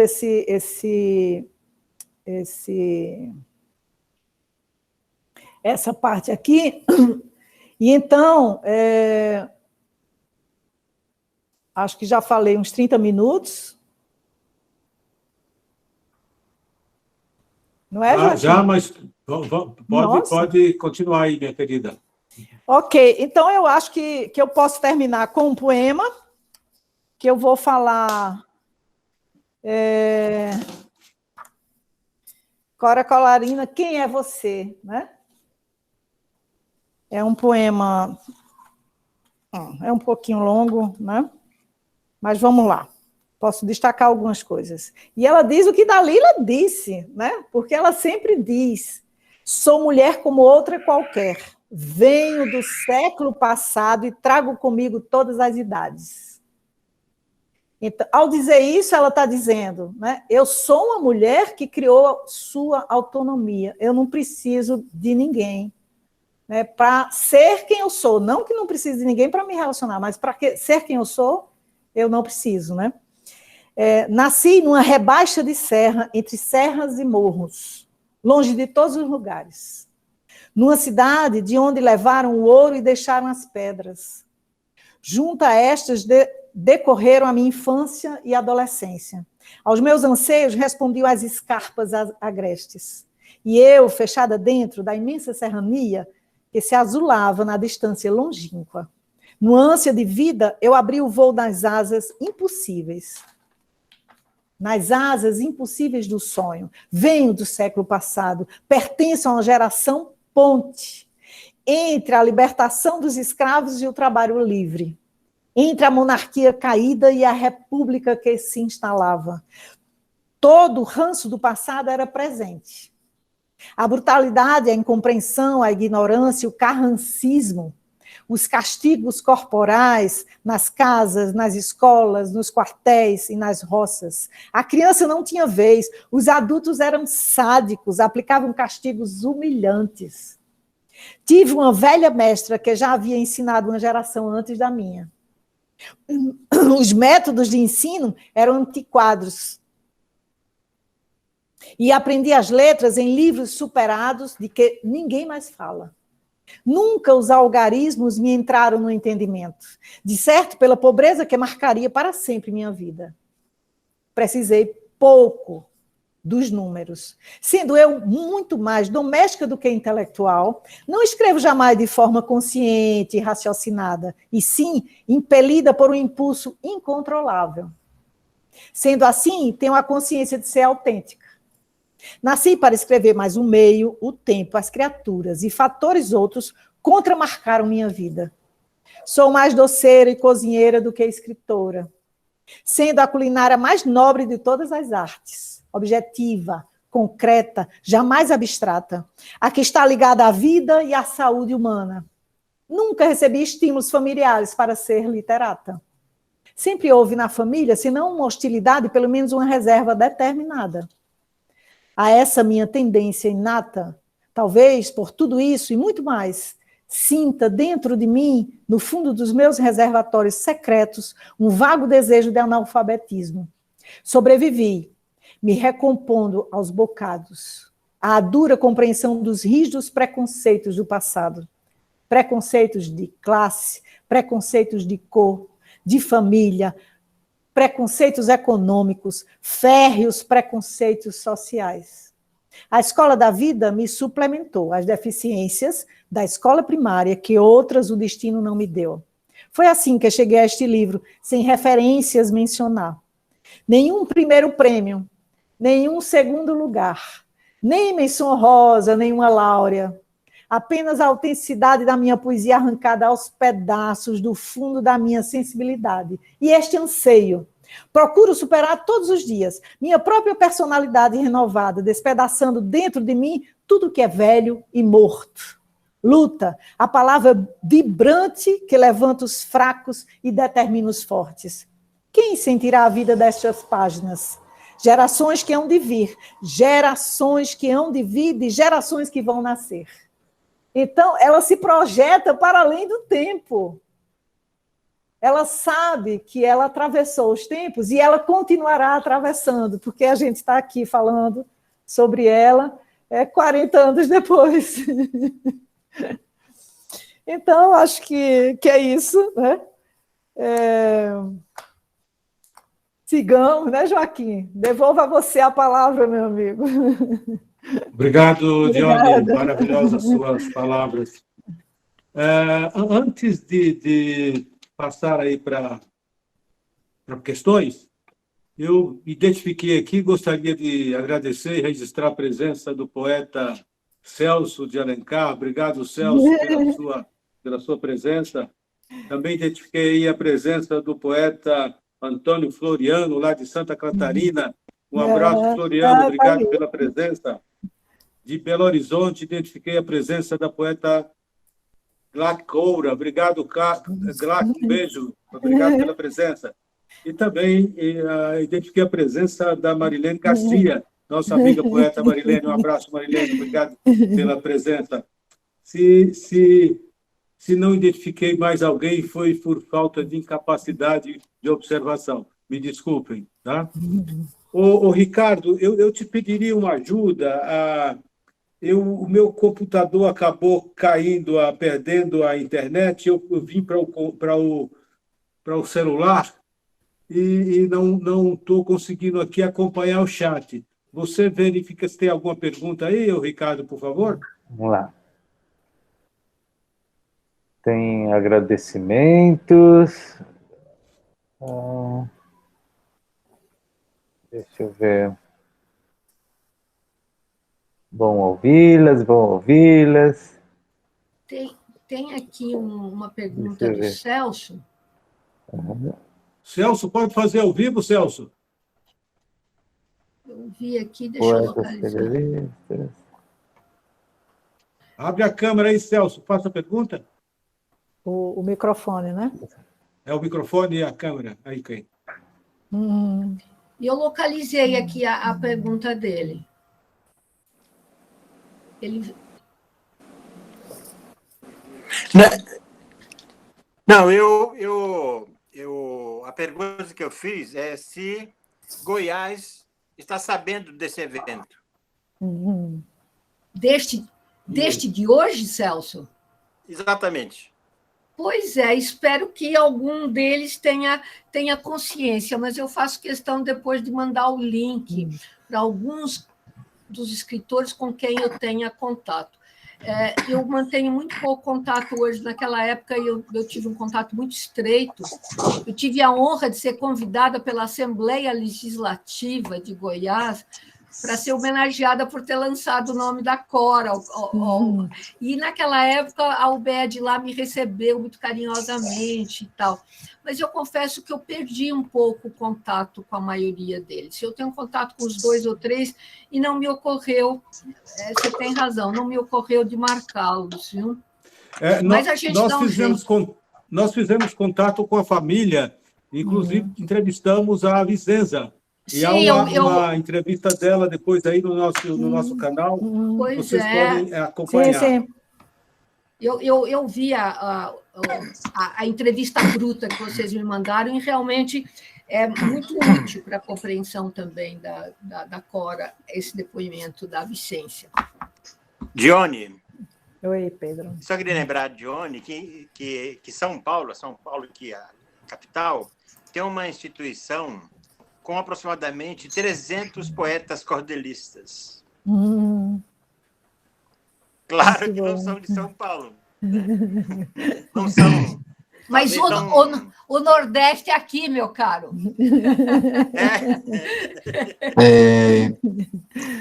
Quero fazer uma observação. Tem um amigo, o Carlos Solera, que hoje também é escritor, está em Urupema, está nos acompanhando, e ele tem muitos amigos em Goiás, e hoje de tarde ele me falou que estava lá se comunicando com os amigos, com os colegas dele lá de Goiás.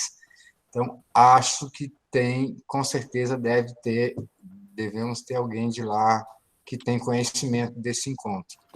E quero aproveitar o ensejo também para dizer o quão rico as palavras da Dalila, da Dione, a quem eu tenho um prazer imenso, uma honra de compartilhar, de vocês compartilharem a amizade de vocês comigo, o brilhantismo desta semana, da Universidade Aberta, que o Ricardo, com todo o empenho, com toda a tarimba, com toda a dedicação, segurou a peteca de todas as inovações tecnológicas e nos proporcionou esse encontro muito legal. Ao professor Joaquim, com quem eu compartilho, enfim, essas atividades já por um bom tempo, com o Ricardo, com a universidade de modo geral. Tenho um orgulho muito grande de ser USCs também, muito legal. E os meus amigos ao redor, não é?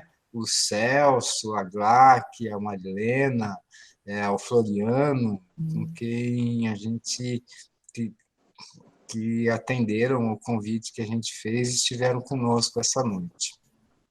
E o Carlos Solera me parece que está levantando a mão, talvez ele queira falar alguma coisa. Solera levantou a mão, por favor, Solera, manifeste aí, um prazer tê-lo aqui conosco. Está ouvindo? Estamos. Estão ouvindo? Tá bom. Sim. Um abraço grande ao meu amigo Pedro, a todos os demais, o Pedro já amigo de muitos anos. Eu gostaria de colocar uma coisa apenas assim. Eu fui amigo de Cora Coralina. Pude conviver com... Eu sou nascido em Taubaté, no interior de São Paulo, e fui trabalhar em Goiânia como odontopediatra nos anos 69, 70. Fui para ficar uns 2, 3 anos. E acabei me apaixonando por Goiás e ficando em Goiás, estendendo meu caminho por Goiás, por bons anos, 16 anos. Em 76 para 77, eu fui a Goiás Velho e pude conhecer Cora Coralina num encontro que tivemos e encantou-me a figura de Cora Coralina, a sua pureza. Eu era muito novo, tinha 30 anos, um pouco menos, e Cora Coralina falou assim para mim: o senhor só vai gostar de Goiás Velho. O senhor está vendo aquele morro? Apontou. Goiás Velho é uma bacia em volta, cercada por morros. Ela virou e falou assim: o senhor está vendo aqueles morros? O senhor tem que ir lá e conhecer aquela Serra Dourada. O senhor vai encontrar várias cores, tonalidades de terra dentro de uma mesma serra. Serra Dourada tem mais de 20 cores diferentes de terra no seu contexto. Foi a primeira vez. Uma outra vez eu volto, ela já estava na velha Casa da Ponte, a casinha dela na beira da ponte do rio. Aí, quando chegamos lá, tinha falecido naquele dia uma freira que dirigia um programa assistencial, e a gente, cheguei com um filho pequeno, tudo mais, quisemos fazer uma referência e falei, coitada da senhora, tal, o nome da freira, não recordo agora. Ela falou, não, o senhor está errada, não tem nada de coitada. Ela deixou um grande trabalho, aí ela me deu uma lição de como deveria entender a passagem daquela freira. Essa madre ficou aos 30, 40 anos em Goiás, enfim. E foi isso, né? Então, aí, quando ela me via, como eu era novo, ela me chamava de doutorzinho. O doutorzinho, né? E aquilo foi uma coisa. Temos livros autografados. Eu levei um filho quando eu tinha 3 anos. Ela falou assim, olha, aprenda a ouvir a natureza, a ouvir o campo, a ouvir a vida da natureza. Aí ela contou-nos como ela fez, para mim, um dos melhores, que mais me toca, chama Oração do Milho. A Oração do Milho. É lindo, é lindo. Ela ia para o campo ao final da tarde e na madrugada para escutar o salto do milho. Conforme o milho crescia, ela chamava de salto do milho. E aí ela fez assim. Então, a Cora falar de Cora é reenergizar. Muito obrigado pela participação. Muito Parabéns pelas palestras, por tudo, amigo Pedro, professor Joaquim, todos os demais, que possamos estar felizes numa noite falando de coisas tão boas como Cora Coralina. Obrigado, Amílio Sorella, pela presença e pela fala. Um prazer ouvi-lo. Grande abraço. Gente, tem mais alguma observação? Alguém mais alguma participação? Dalila? Bem rapidinho, eu acho que o nosso amigo Carlos colocou aí duas características muito fortes da Cora, que em 2 encontros deu para perceber o fascínio que ela tinha pela natureza, que nasceu exatamente no tempo que ela morou nessa cidade do interior e que ela praticou a agricultura. A Oração ao Milho é o poema mais conhecido dela, o mais recitado, mais presente em todos os pôsteres, enfim. A Oração do Milho, e são 2 poemas sobre o milho, e que são realmente os mais conhecidos. Mas quando a Dione falava, e agora quando o Carlos falou dela dizer que ele estava errado, não, senhor, não é coitada, não. Então, isso era muito dela, ela era muito sincera quando ela dialogava com alguém, né? E eu estava me imaginando a Cora ouvindo você analisá-la através dos arquétipos de Jung, né? O que ela diria, né? Contestadora como é, certamente em algum momento ela não ia concordar ou ia ter uma posição dela. É muito curioso isso, porque eu lembrei que a Cora, quando falaram para ela, o que é que você achou da carta do Drummond? Ele falou, maravilhosa, realmente foi a coisa que eu mais precisava na vida para me projetar e tal. Só que tem uma coisa, o Drummond está errado. Ela disse, quem diz que Cora Coralina é marinho? Porque ele fala da coisa marinha, né? E ela falou assim, não, senhora, Coralina é a cor vermelha. E um coração vermelho. Minha única intenção era não ter xará naquela cidade. Santana é a padroeira de Goiás. E naqueles tempos religiosos, muitas moças tinham o nome de Ana. E eu não queria que os meus escritos fossem atribuídos a alguma Ana goiana mais bonita do que eu. Então, eu escolhi Cora Coralina, que é coração vermelho.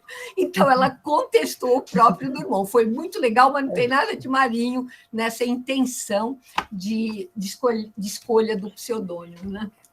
E se Joaquim me permitir, né, eu vou só pegar esse gancho, porque uma coisa curiosa é que ela criou esse nome aos 14 anos, quando começou a escrever. Exatamente. Então, ela faz exatamente essa separação. Eu não quero Aninha, porque Aninha é aquela menina das pernas mole e tal, né? Então, eu sou Cora Coralina, uma pessoa cheia de coração. Então, ela bota o feminino, né, completamente, ela nasce de novo ali, né? Então, ela constrói a identidade, que, em geral, a identidade é construída no fim da adolescência, né? Mas ela faz isso aos 14 anos, ela antecipa tudo. É incrível.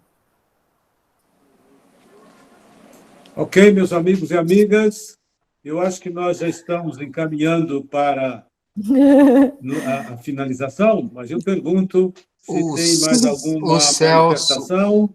Eu estou vendo aqui que o Celso quer falar e o Solera também levantou a mão de novo. Celso, quer falar? Bom, é só, na verdade, parabenizar a universidade, a UIDEA, ao SESC, não é?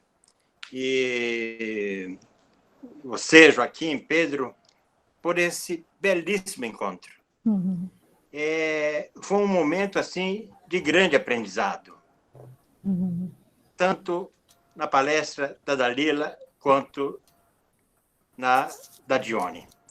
Foi um momento assim, muito feliz e que possamos ter mais atividades como essa, Pedro, Joaquim. Muito obrigado pelo encontro e parabéns para vocês todos, viu? Muito obrigado. Obrigada. Meus queridos, muito obrigado a Dalila, muito obrigado a Dione, muito obrigado a todos que nos acompanham até aqui. E como nós estamos mirando os objetivos da ONU de 2030, e onde a Terra pede mais cuidar, o ambiente pede mais vida, mais justiça, mais liberdade, mais coragem de todos nós, mais honestidade, né? Nós vivemos momentos que não são fáceis, mas não podemos perder a esperança. Vamos virar na Cora para que, às vezes, nos ajudar a chegar em 2030 com um mundo mais bonito, mais alegre, mais justo, mais humano, né? E eu vou encerrar com a oferta de Aninha aos moços que somos todos nós. Vamos adiante. Eu sou aquela mulher a quem o tempo muito ensinou. Ensinou a amar a vida, não desistir da luta, recomeçar na derrota, renunciar a palavras e pensamentos negativos, acreditar nos valores humanos, ser otimista. Creio numa força imanente que vai ligando a família humana numa corrente luminosa de fraternidade universal. Creio na solidariedade humana, creio na superação dos erros, creio na superação dos erros, creio na superação dos erros e angústias do presente. Vamos superar a angústia do presente. Acredito nos moços, vocês, moços da nossa universidade, do ABC, do Brasil, que nos acompanham. Exalto sua confiança, generosidade e idealismo. Creio nos milagres da ciência. Creio nos milagres da ciência. Creio nos milagres da ciência. Creio nos milagres da ciência e na descoberta de uma profilaxia, futuro dos erros e violências do presente. Aprendi que mais vale lutar do que recolher dinheiro fácil. Mais vale lutar do que recolher dinheiro fácil. Antes, acreditar do que duvidar. Vamos para diante, sigamos. Um beijo para todo mundo. Obrigado, Ricardo. Obrigado, Fredo. Obrigado, Sesc. Obrigado, Dalila. Obrigado, Dione. Obrigado, Celso. Obrigado a todos que nos acompanharam. Um beijo. Obrigado. Muito bom, Júlio. Muito bom. Obrigado a todos também. Muito bom.